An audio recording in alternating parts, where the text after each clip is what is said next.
Magandang araw sa inyong lahat. Narito na naman ang ating pinakabagong update sa lagay ng panahon ngayong araw ng Tuesday, July 1, 2025. Tinututukan pa rin natin ang low pressure area na nasa silangang bahagi ng bansa. Habang papalapit ito, tumataas ang chance na ito'y maging isang tropical depression. Pero may pagbabago ba sa galaw nito? At gaano kalawak ang epekto ng southwest monsoon sa mga oras na ito? Para sa tuloy-tuloy mong update sa weather forecast, huwag kalimutang mag-subscribe dito sa channel. Sa kasalukuyan, ayon sa huling datos ngayong araw, ang nasabing LPA ay matatagpuan sa layong 650 kilometers east ng Infanta, Quezon. Wala pa itong direktang epekto sa lupa, pero base sa forecast ng ilang international weather agencies, posibleng ito ay lumakas at maging ganap na bagyo sa mga susunod na araw. Habang patuloy itong lumalapit, mas lumalakas din ang southwest monsoon na siya ngayong pangunahing dahilan ng malalawak na pag-ulan sa Luzon, Visayas at Mindanao. Dahil dito, ilang lugar sa bansa ang inaasahang makararanas ng masungit na panahon ngayong araw. Sa mga probinsya ng Bicol Region, Isabela, Quirino, Aurora at Quezon, asahan ang maulap na langit na may kasamang mga ulan at posibleng thunderstorms. Ang mga pag-ulang ito ay dulot ng extension o trough ng LPA. Pinapayuhan ang mga residente sa mabababang lugar at gilid ng bundok na mag-ingat sa posibilidad ng pagbaha at landslide. Sa Metro Manila, buong Visayas, Mimaropa, Zamboanga Peninsula, Northern Mindanao, Caraga at sa nalalabing bahagi ng Central Luzon at Calabarzon, maulap din ang panahon na may mga pag-ulan at pagkidlat. Lahat ito ay dulot ng southwest monsoon na patuloy na hinahatak pababa ng papalapit na LPA. Sa mga lugar na ito, mataas ang posibilidad ng pagbaha lalo na kung magtutuloy-tuloy ang buhos ng ulan. Sa ibang bahagi ng Mindanao, mas magaan ang lagay ng panahon pero hindi ibig sabihin ay ligtas na. May tsansa pa rin ng localized thunderstorms lalo na sa hapon o gabi. Ito ay maaaring magdulot ng panandaliang pagbaha sa ilang urban area. Para sa mga nalalabing bahagi ng Luzon, inaasahan ang partly cloudy hanggang maulap na kalangitan na may mga isolated thunderstorms. Kahit na hindi sakop ng southwest monsoon, huwag pa rin maging kampante dahil ang mga localized thunderstorm ay maaaring magdala ng malalakas na buhos sa loob ng maikling oras. Ngayon, tingnan natin ang posibleng galaw ng LPA base sa mga datos ng European Model at GFS. Pareho nilang pinapakita na habang papalapit ito sa bansa ay unti-unti itong lumalakas. Tumataas ang posibilidad na maging tropical depression ito sa loob ng linggong ito. Pero kung pagbabasehan ang direksyong ipinapakita ng mga models, malaki ang tsansa na ito ay kikilos paakyat o papunta sa silangan. Ibig sabihin ay hindi ito tatama sa kalupaan ng Pilipinas.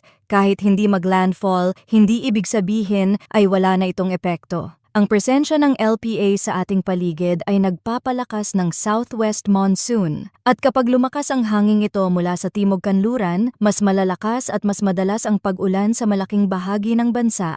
Pareho ang sinasabi ng ECMWF at GFS model, magiging bagyo ang LPA, hindi ito tatama sa lupa, pero magdudulot ito ng pag-ulan sa pamamagitan ng pinalakas na southwest monsoon. Ito ang dahilan kung bakit kahit walang bagyo na bumabangga sa lupa, maraming lugar pa rin sa atin ang binabaha at nakakaranas ng sunod-sunod na pag-ulan. Sa ngayon, hindi pa rin tiyak ang final na galaw ng LPA. Maaring magkaroon ng pagbabago sa direksyon o bilis nito, kaya't mahalaga ang patuloy na pagmamanman sa mga susunod na update. Kaya't laging makinig sa mga opisyal na anunsyo ng Pag-asa at syempre, dito sa ating channel para sa pinakabago at pinaka-accurate na impormasyon sa lagay ng panahon. Maraming salamat sa inyong pagtutok at tulad ng lagi naming paalala, mag-ingat, maghanda at manatiling ligtas ngayong tag-ulan.